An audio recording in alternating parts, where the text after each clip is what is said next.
Hi there, welcome to Movie Review Mom. I'm the mom and I do the movie reviews. And today the movie I'm reviewing is The People We Hate at the Wedding. This comedy is now available to stream on Amazon. It just recently came out, and my goal is to give you the heads up on filmmaking quality and content so you can make the best decision as to whether or not you want to spend time or money or both watching a specific film. This movie is rated R and is an hour and 39 minutes. My movie review mom grade is a C. Now, let me explain because it's based a lot on, well, both quality and content. So keep watching, don't click away. Let me give you an overview in a nutshell, and then I'll point out things I liked and didn't like, as well as offer tips for parents, themes worth talking about, interesting lines, funny lines, and even recommendations for other films that are sort of similar that you might like if you like this one, and vice versa. If you like those, then you might like this one. All right, ready? So, in a nutshell, family tensions ramp up among siblings in the week leading up to their half-sister's wedding in England. The movie is based on the book of the same name by Grant Ginder from 2018. So there were plenty of things I liked about the movie. First of all, I adore Allison Janney, Kristen Bell, and Ben Platt, all of them. During the movie, we see Allison Janney in her underwear, as well as Kristen Bell in a bikini, and they both look amazing. Cynthia Addai-Robinson's character showed such class during the entire movie, as opposed to the three characters played by the actors I just mentioned. I'll get to that here in a minute. I always get a kick out of movies that reference other movies. So there's a character that talks about Paddington as being a scary movie. So better beware. Anyway, I thought that was kind of cute. Later, we see a picture that references Eat, Pray, Love. So I think it's fun when the movie industry pokes fun at the movie industry, or, just celebrates the movie industry as well, because I love it so much. So there's this scene where a bunch of bridesmaids are in a floating hot tub going down the River Thames in England. I don't know if that's a real thing. Maybe it was a different river. But anyway, I thought that looked pretty fun, unless the water's really cold, which it looked like it was in this movie. And so we get to travel to England. I love traveling to different destinations in movies. I also got a kick out of the banter between Kristen Bell's and Dustin Milligan's characters. Keep watching during the closing credits to see some photos that tell the rest of the story. A couple of the characters say lines that reveal the harsh reality to others by telling the truth that hits deeply. And that's the depth of the movie. Otherwise, the movie is very frivolous and ridiculous, which leads me into some of the things that I didn't like so much about the film. I said that weird, didn't I? The film. First of all, Kristen Bell's and Ben Platt's characters behave so badly to others that it's really hard to like them. I simply don't understand why a single woman would have an affair with a married man. She knows he's married. I have no respect for women like that, especially when there's a baby involved. It made me like Kristen Bell's character even less, as if her bad behavior with other things weren't enough. The script is pretty terrible and just so far below the abilities of those actors. Most of the humor just didn't land for me.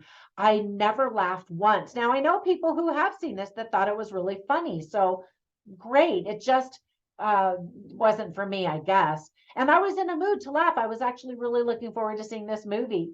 There's a green scene that looks so bad that I was surprised.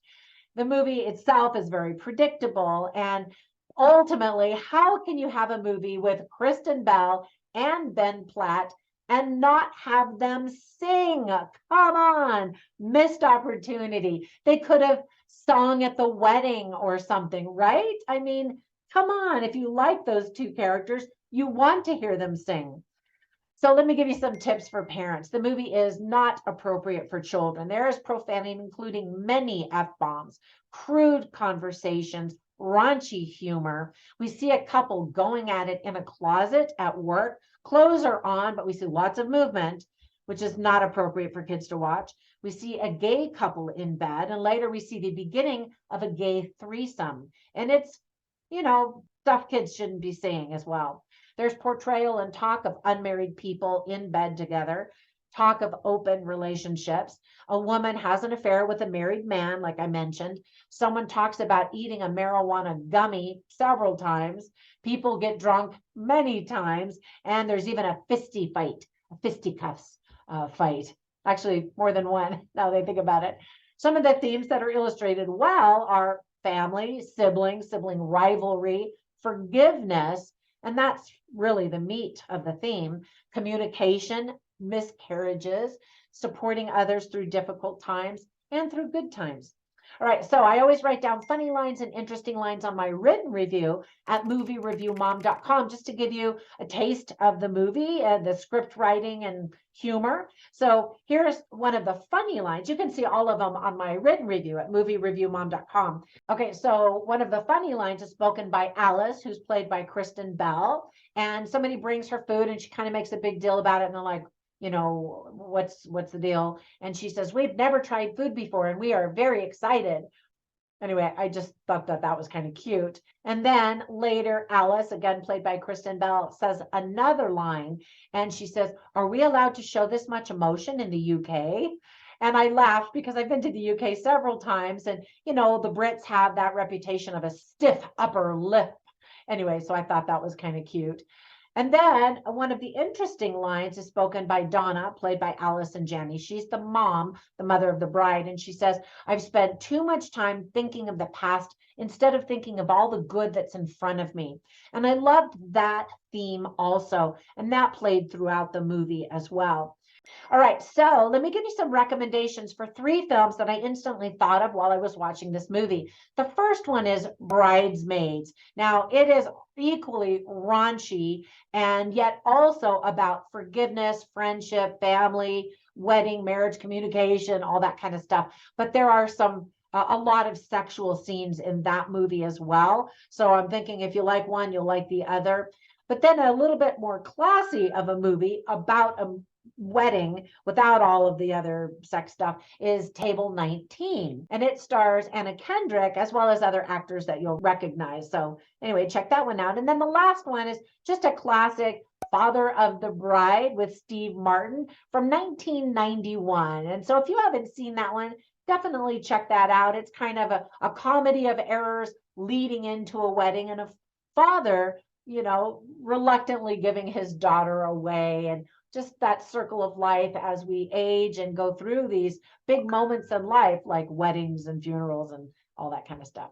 All right, that's it for my review. I hope that if you watch this, that you get a kick out of it. And if it sounds like it's not your cup of tea, then best skip it. I've got plenty more great movies for you. So be sure and watch the next movie review that I'm lining up for you right after this one. Thank you so much for your support. Give this video a thumbs up if it helped you make a decision as to whether or not you wanted to watch this movie.